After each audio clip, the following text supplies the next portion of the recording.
Welcome to Building the Bakken Radio, heard on the Crude Life Media Network. My name is Jason Spees, and I'm your host today. Thank you, folks, for joining us this week on Building the Bakken, the most trusted energy brand in the Bakken today. As I mentioned, Building the Bakken is part of the Crude Life Media Network. It's not a political program, rather an informational brand. No polarizing talk, just conversations about the facts of the energy industry. Here at the Crude Life Media Network, we generate positive energy. With programs like Building the Bakken, we're able to tell the stories of the people, the communities, and the companies within the industry, those who are involved with the evolution of the Bakken oil field and the oil and gas industry. This week on Building the Bakken Radio, we talk with Dan Hedrington from SEH. It's our weekly Davis Refinery update, and we get a timeline of what the Davis Refinery project's going to look like going forward from the construction side of things now that the public comment period is all finished. Dan Hedrington with SEH and our weekly Davis Refinery update in just a moment. Here's a few other things we have happening in this program. Darren Gollehon with Petroleum Consultants a little bit later in the program. He gives us an update on the Powder River Basin, the Bakken, as well as eastern Montana. They got some projects going on in eastern Montana. So a little bit of an update on the Bakken, the eastern Montana, and as well as down in the Wyoming Powder River Basin as well. And then we talk a little bit about the evolution of energy employment and how natural gas technology has changed. Excellent discussion with Darren Gollehon with Petroleum Consultants in a moment or two here on Building the Bakken Radio. And then we conclude the program with Governor of North Dakota, Doug Burgum, also a billionaire entrepreneur as well. He talks about the gas gathering technology and how the state of North Dakota, as well as the Bakken, needs it. It needs it bad to reduce flaring, but also they need the gas gathering technology to bring the Bakken to that next level of being a global player in the energy economy. All that plus much more. Oh, don't forget about the Moody River Band. That is who we are showcasing today as our singer-songwriter. The spotlight, the music that you're hearing on today's program is by the Moody River Band. All right, my name is Jason Spees. I'm your host right here on Building the Bakken Radio, and this is all on the Crude Life Media Network.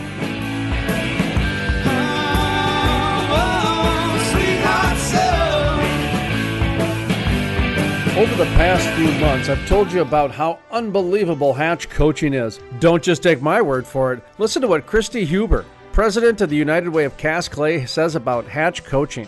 When you get to know Eric, and he is so willing to share with you how growing up, his life was impacted by an outstanding mom, and the challenges that he may be faced. When he's willing to open up and talk about those things, you're immediately drawn in, and that's that vulnerability that I think that he has publicly said it's okay to be yourself, and it's okay for you to make mistakes along the way. To find out more about Hatch Coaching or to have Eric Hatch speak at your event or company, visit hatchcoaching.com. That's hatchcoaching.com. Or call 701-212-1572. That's 701-212-1572. Welcome back to Building the Bakken Radio, heard on the Crude Life Media Network. My name is Jason Spees, and I'm your host today. Up next, we talk with Dan Hedrington with SEH. This is our weekly Davis Refinery update.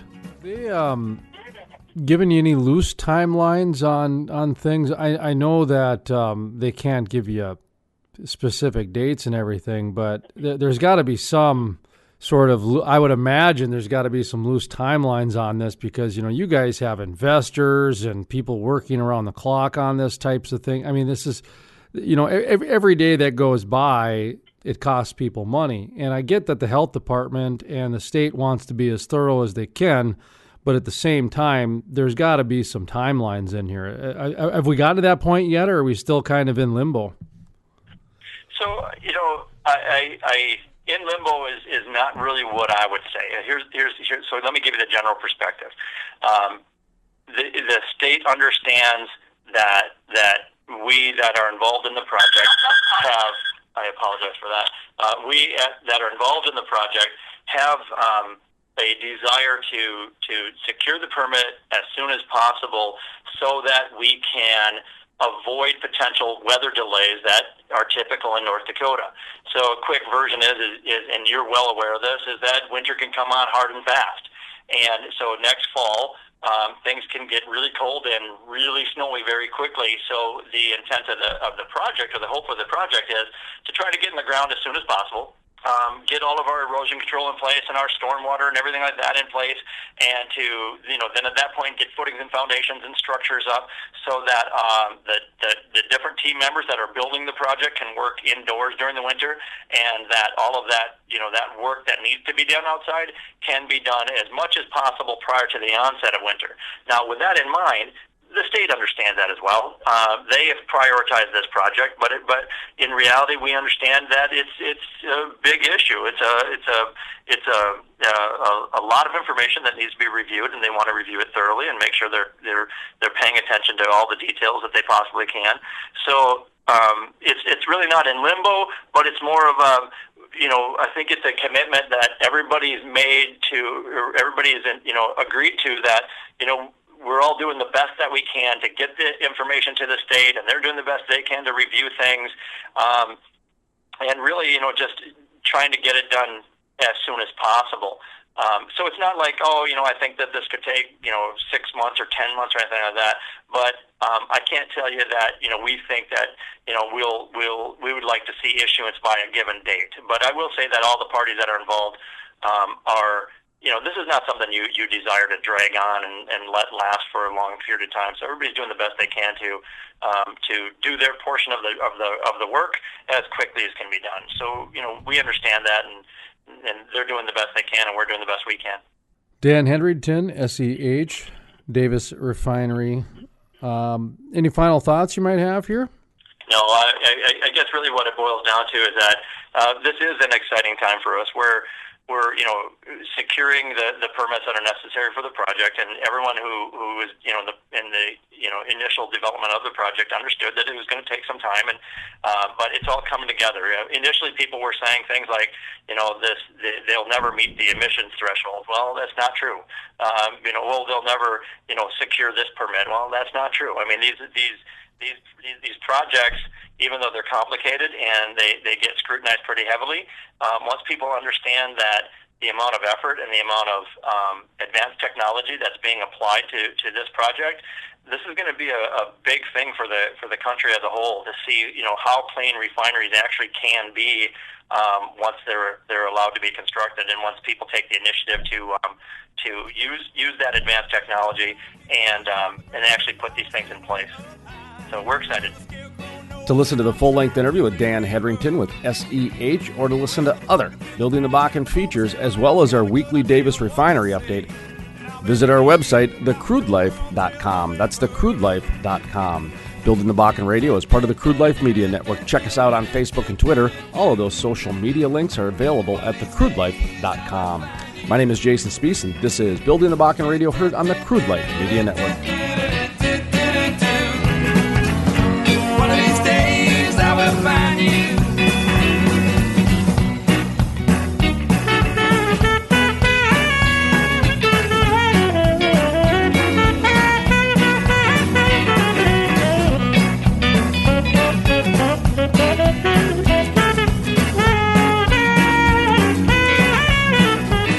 Music on today's program is written and performed by the Moody River Band. The Moody River Band has a new album hitting the downloadable streets on April 1st.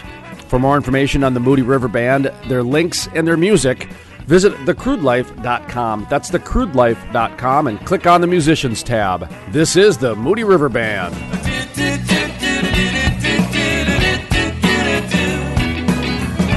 One of these days I will find you. Jason Spees, the most trusted voice in the Bakken. Let's bring in Jason Spees, who is a multimedia journalist in North Dakota. Jason, what's your thought on this? My dad always listens to Jason Spees. No one does an interview like Jason Spees. Jason Spees is the most trusted voice in the Bakken. Love listening to Jason Spees on the radio, and if I miss him there, I catch him online. I don't know what justifies being placed in history books, Jason, but in my book, it's in there. This is a good thing. Is your boss watching this? You need a raise.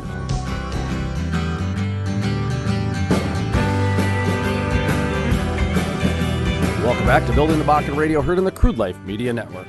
My name is Jason Spees, and I'm your host today. Up next, Darren Gollehon with Petroleum Consultants. Darren Gollehon, Petroleum Consultants. Out of Billings, Montana, and I always like to get an update from the state of where somebody's located or even where they're at the current time. But you're located in Billings, Montana, is that correct? That's correct. And what's the activity like in Billings, Montana in terms of oil activity? I guess not so much Billings, but maybe Montana itself. Are you guys doing much in the ways of Montana, or are you having to go in the neighboring states of Wyoming and North Dakota? Yeah, we're doing a little bit in the state of Montana, but most of the activity is in the neighboring states of both Wyoming and North Dakota. The eastern Montana Elm Coulee portion of the Bakken took off first, and then the activity migrated over to the North Dakota side afterward. Are you guys able to talk about any of the locations or any of the rigs and that sort of thing? Yeah, so, we see one company drilling right now, or actually two companies out in eastern Montana, based on the drilling reports we receive. And one company's called Kraken Oil and Gas, and the other one is Denbury. And, Kraken's been active out there in eastern Montana, drilling some Bakken wells out there. And then Denbury's got their enhanced oil recovery project, out there in the Cedar Creek Anticline. With that, we still see a lot of potential in eastern Montana. The wells were completed out there in the early 2000s, through 2005, and then still today. But the lion's share of the wells out there were completed with what we would call archaic completion technologies for horizontal wells by today's standards. And so, our firm, we see a lot of opportunity to go into those existing wells and use today's technology to extract more reserves. In addition to that, the professors at Montana Tech have been working on an enhanced oil recovery project, and so they've been looking at Elm Coulee from an EOR standpoint, and how can we inject gas into the formation and recover more reserves that way.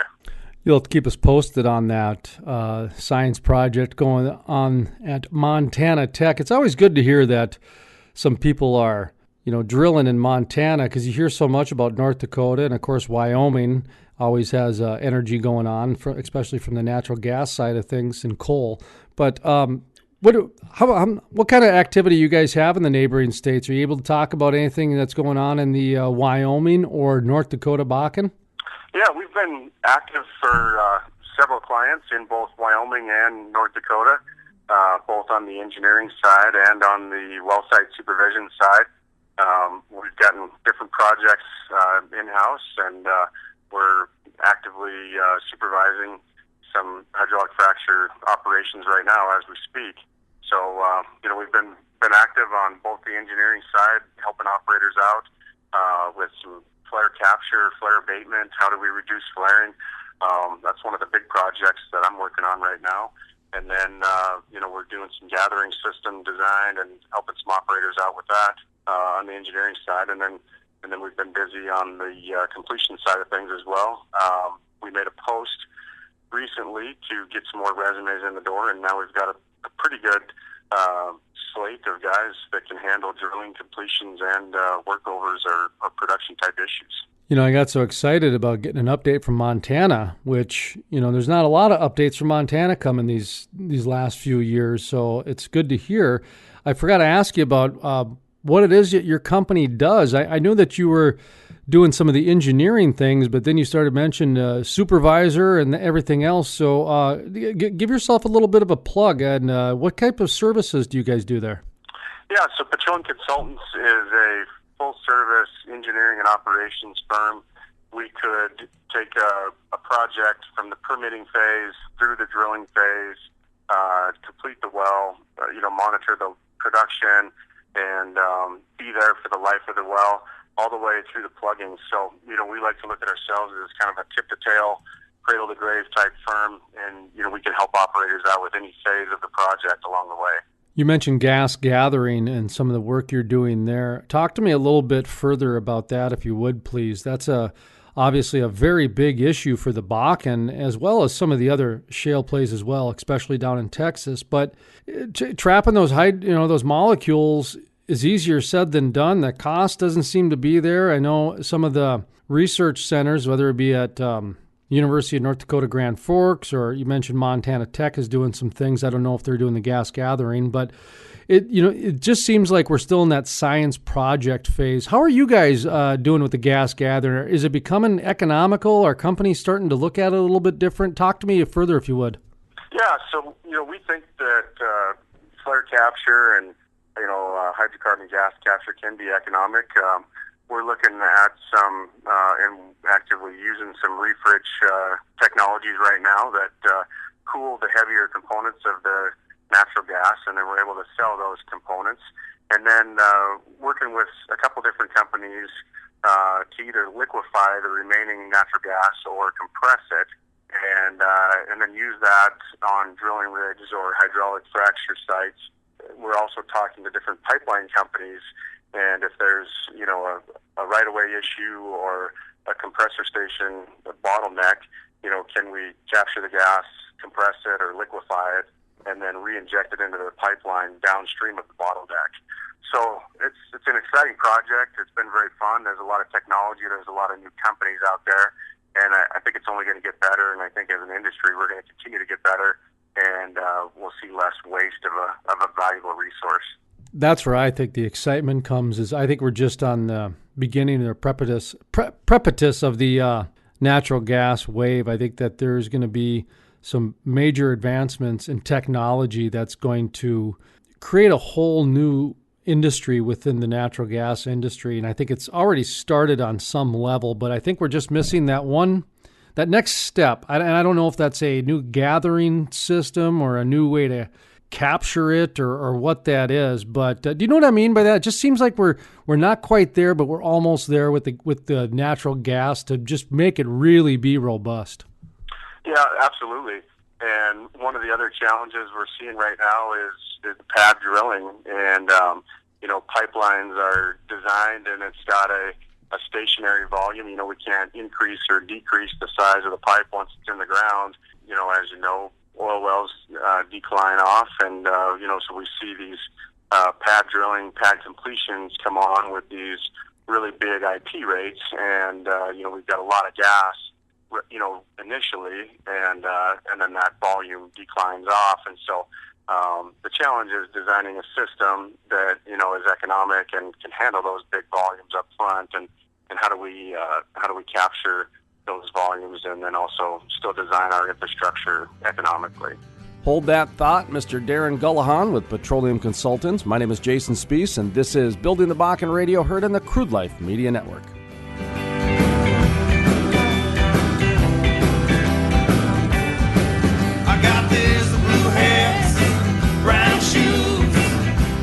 Papers telling new news, witches flying around on broken brooms, waiting around for full moon.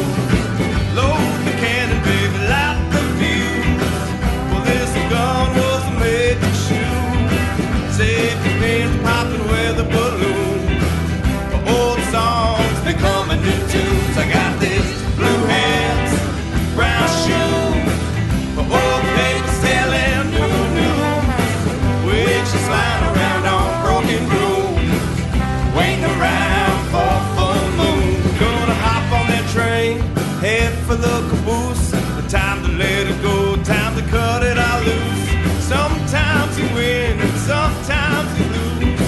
A blue hat's in this brown shoes. I got this. The music on today's program is written and performed by the Moody River Band. The Moody River Band has a new album hitting the downloadable streets on April 1st.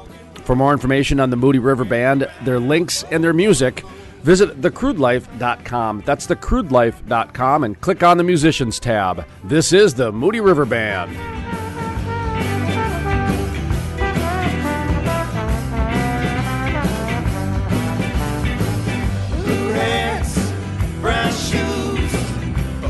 Papers telling new news, witches flying around on broken brooms, waiting around for full moon. Blue hats, brown shoes, old papers telling new news, witches flying around.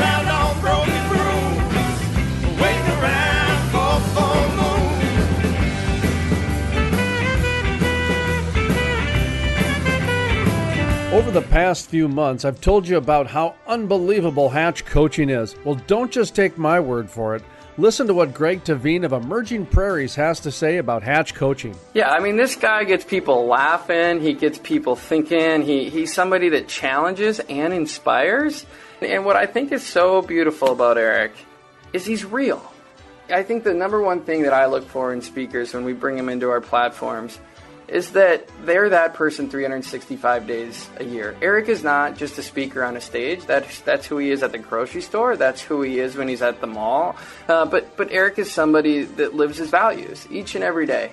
And I think we can all respect that. To find out more about Hatch Coaching or to have Eric Hatch speak at your event or company, visit hatchcoaching.com. That's hatchcoaching.com. Or call 701-212-1572. That's 701-212-1572. Meridian Energy Group of Belfield, North Dakota is building the most technologically advanced oil refinery on the planet, the Davis Refinery, a project designed to achieve emission control levels the industry has never seen before. The Davis Refinery, working for North Dakota. MeridianEnergyGroupInc.com. Jason Speece, the most trusted voice in the Bakken. Let's bring in Jason Speece, who is a multimedia journalist in North Dakota. Jason, what's your thought on this? My dad always listens to Jason Speece. No one does an interview like Jason Speece. Jason Speece is the most trusted voice in the Bakken. Love listening to Jason Speece on the radio, and if I miss him there, I catch him online. You know, I don't know what justifies being placed in history books, Jason, but in my book, it's in there. This is a good thing. Is your boss watching this? You need a raise. Mark your calendars for June 15th. That's the Bakken Barbecue. Mark your calendars today, June 15th, the Bakken Barbecue coming to Dickinson, North Dakota.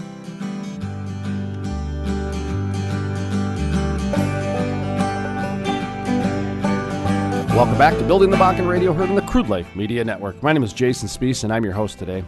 We continue our interview with Darren Gollehon with Petroleum Consultants right here on Building the Bakken Radio on the Crude Life Media Network. And now back to our interview with Darren Gollehon with Petroleum Consultants. My hunch might be true that we might be seeing more engineers than historically in the past, which really does ripple into new workplace and a new workforce and that sort of thing. I believe that the industry has changed so much to where a lot of people wouldn't even recognize the workforce. If they were Rip Van Winkle and they came out of a 50-year sleep, they'd look at it differently. I don't know that because I wasn't around 50 years ago, but I do think that the workforce has changed quite a bit to where we're a lot more technical and a lot more innovative now. What are your thoughts and what are your opinions on your observations of the workforce in oil and gas over the last, decade or so? Yeah, I couldn't agree more with you, Jason. You know, like we've got kids that have never experienced life without the internet or Facebook. You know, we've got engineers in the industry right now that have never drilled or completed a vertical well. And, you know, as funny as that sounds, you know, since the history of the oil field started with vertical wells. And in my career, I was fortunate to catch, you know, some of the last wave of vertical wells, but now, you know, the lion's share of wells that are drilled and completed, you know, are horizontal wells in the United States. And since that's the case, it takes more engineers to design and execute these projects. The low-hanging fruit as far as oil reserves are concerned in the U.S. has already been harvested. And so now the projects that we work on today are more complex, they're more technical, and it takes more engineering brain power to solve these problems. I never thought of it like that before. And the example I used to always give is the publishing world, to where my last couple years, my first 2 years, my first couple years into the publishing world was like the last years of the light boards and where they actually laid out the pages before computers took over. And I was always grateful that I had those couple years of the manualness behind the industry, because it allowed me to understand everything going forward. And this interview we're doing right now, if I had to, I can do my own editing, I can do my own writing, I can do my own synthesizing, I can do all of the things that all my employees can do, but they can't do it all like I can. But I relate that to having that kind of that broken down, pull the puzzle apart type of a thing, that knowledge because I was able to witness it and be a part of it firsthand. With your last couple of years, like you mentioned, do you think that's why you have a very good understanding of this industry?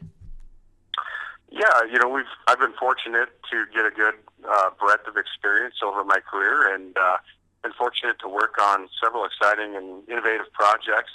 And I love getting down into the details. I love understanding the fine details of every project.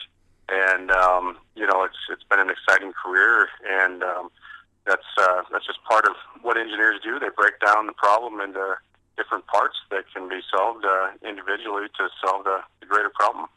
I know. I used to joke because I used to lay out the magazine back in my magazine days, and to me it was like playing Tetris. Just put the blocks together to make it fit, and that's about as breaking it down as it can get. So anyway, let's transition here a little bit. And what's going on next for you guys? Are you guys you guys looking for any business? Do you got enough business to satisfy you for a while? Are you looking at any other new plays, that sort of thing? What's next for you guys? Yeah, so we feel like we've got pretty good coverage in the Rockies as far as getting our name out there and then recognition, especially on the completion side.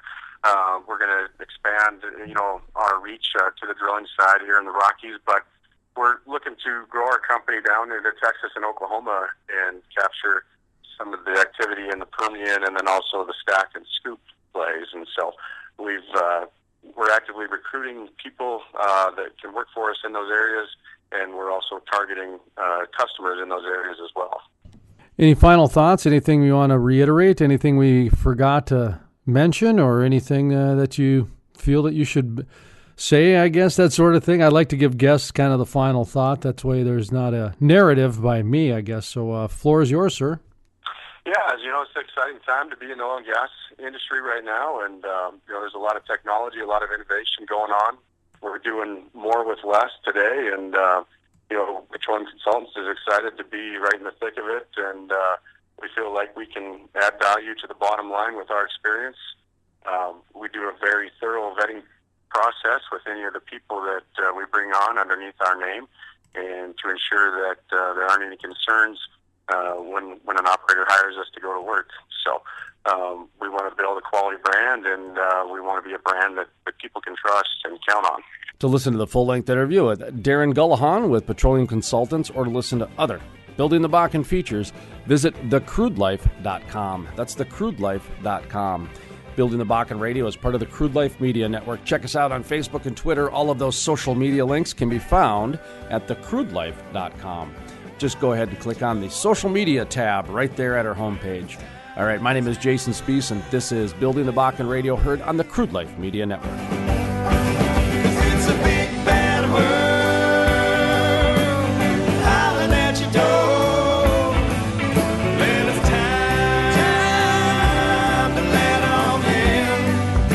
Music on today's program is written and performed by the Moody River Band. The Moody River Band has a new album hitting the downloadable streets on April 1st. For more information on the Moody River Band, their links, and their music, visit thecrudelife.com. That's thecrudelife.com, and click on the Musicians tab. This is the Moody River Band.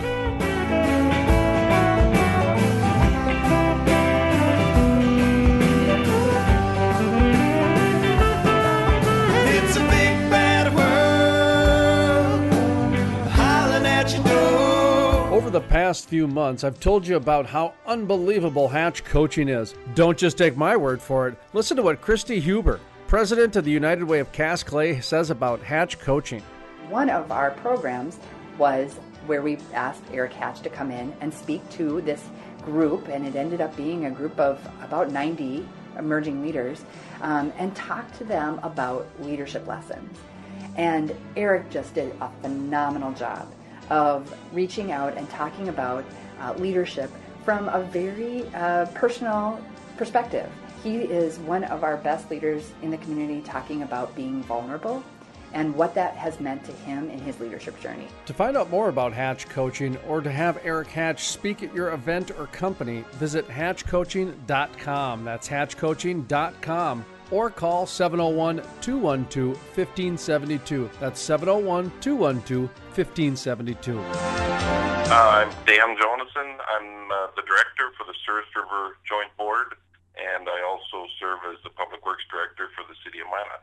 All right. Well, thank you for joining us here today. What we're talking about is kind of some of the flood control projects happening there with the Mouse River, the Souris River. And I mentioned earlier, I talked to Sean Sipma from a city alderman from Minot. I do have some background a little bit with it, kind of get some ins and outs of the infrastructure of the town, kind of how the river just went right down through the middle of town and all these kind of the obstacles that it seems that you would have based on what this project seems to provide the solutions to. So if you wouldn't mind, from your perspective, from your public works, I guess, how did we get to where we're at today from the flood? The flood was, I think, 2011, if my memory serves me right. Kind of what conversations were had, what was being talked about to bring us to where we're at today? I guess set the table of context, if you would. Sure. After the 2011 flood, actually the State Water Commission and the Souris River Joint Water Board and the City of Minot worked together to come up with a preliminary engineering report, or a report to base long-term flood protection off of.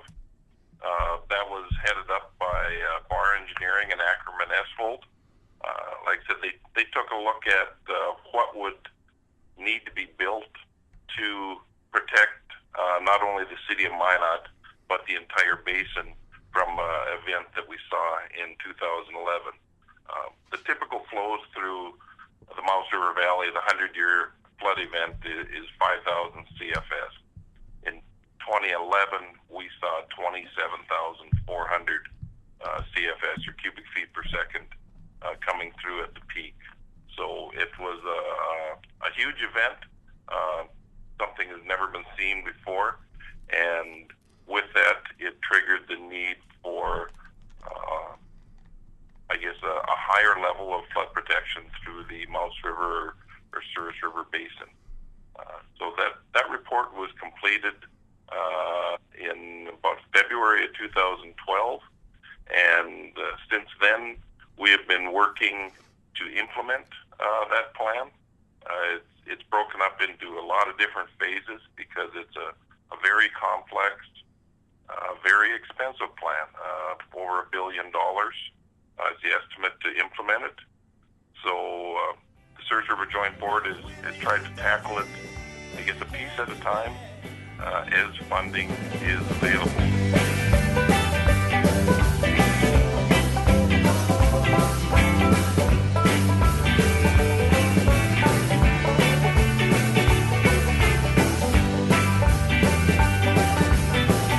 Meridian Energy Group of Belfield, North Dakota is building the most technologically advanced oil refinery on the planet, the Davis Refinery, a project designed to achieve emission control levels the industry has never seen before. The Davis Refinery, working for North Dakota. MeridianEnergyGroupInc.com. Jason Speece, the most trusted voice in the Bakken. Let's bring in Jason Speece, who is a multimedia journalist in North Dakota. Jason, what's your thought on this? My dad always listens to Jason Speece. No one does an interview like Jason Speece.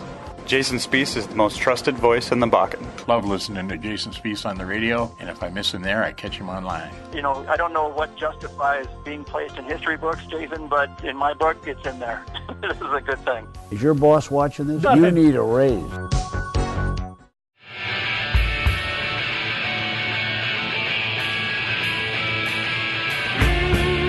Welcome back to Building the Bakken Radio, heard on the Crude Life Media Network. My name is Jason Speece, and I'm your host today.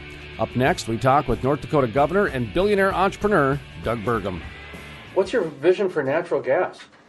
Well, again, like a lot of the shale plays, when you're in the heart of the Bakken and getting your peak oil production, you're also producing a lot of gas. And as a country, we're producing so much gas that it's caused a depression in the prices. We're very fortunate that we've got a number of midstream companies that have made significant investments in North Dakota, and then there's a number of those that are planning expansions where they're met with the Oasis folks last week, and they were talking about how they're going to go from, processing, 80 million cubic feet a day to 345 million cubic feet a day. So it's like a quadrupling of their plant capacity.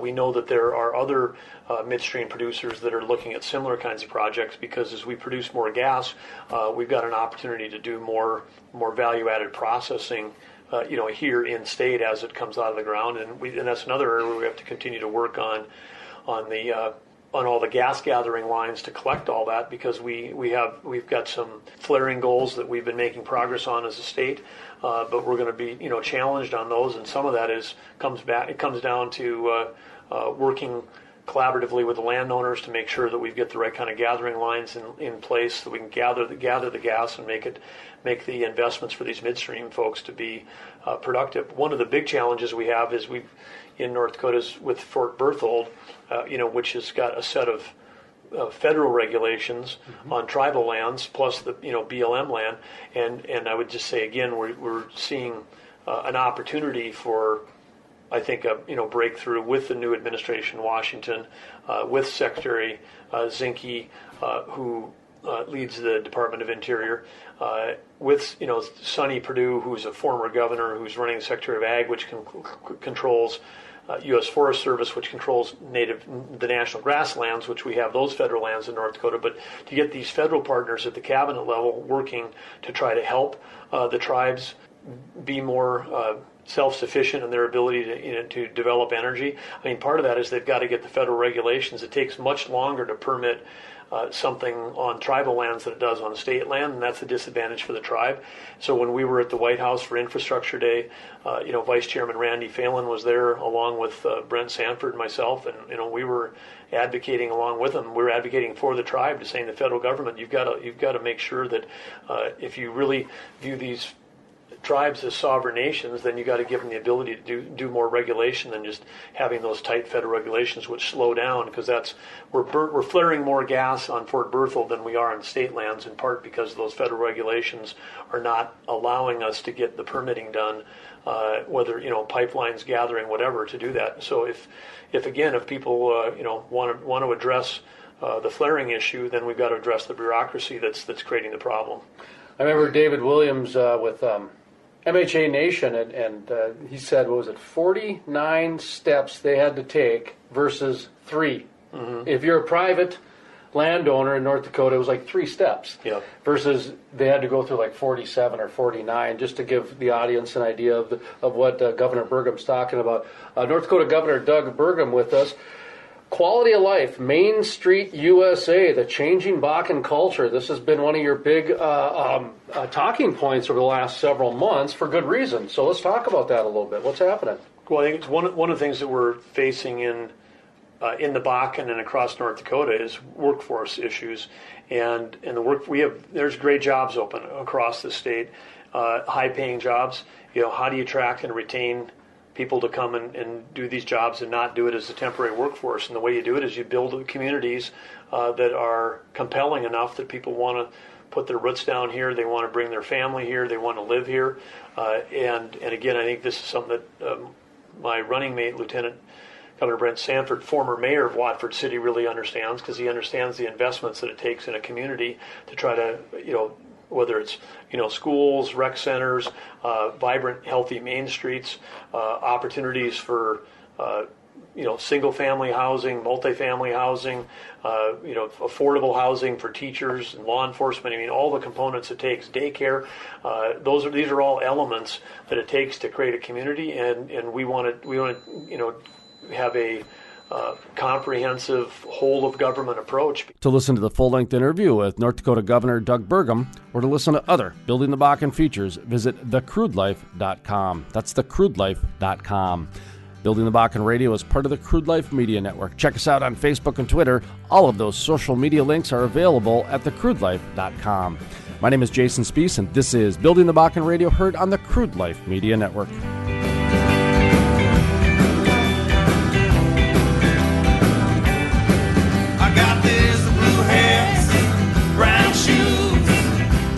Papers telling new witches flying around on broken brooms.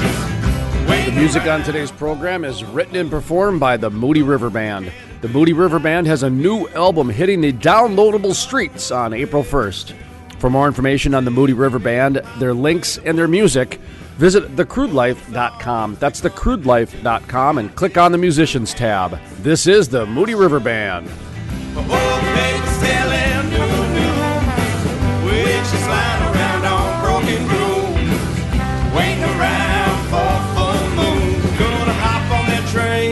Head for the caboose, the time to let it go, time to cut it all loose.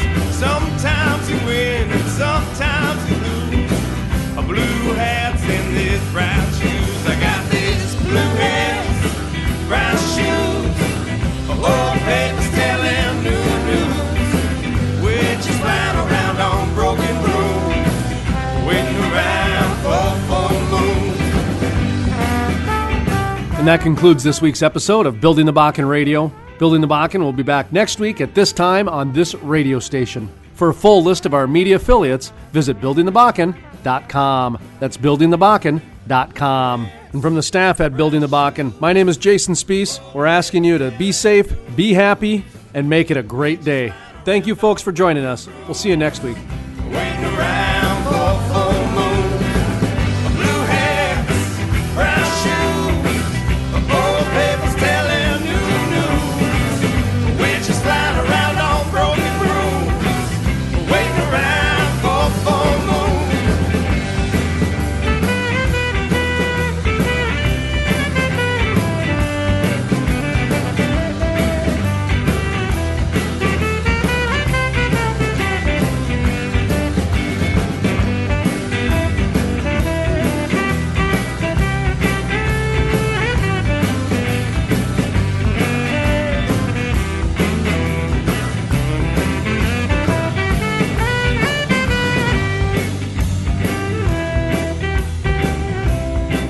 Seems like no matter who I talk to in the world of business these days, people are telling me about the success of Hatch coaching.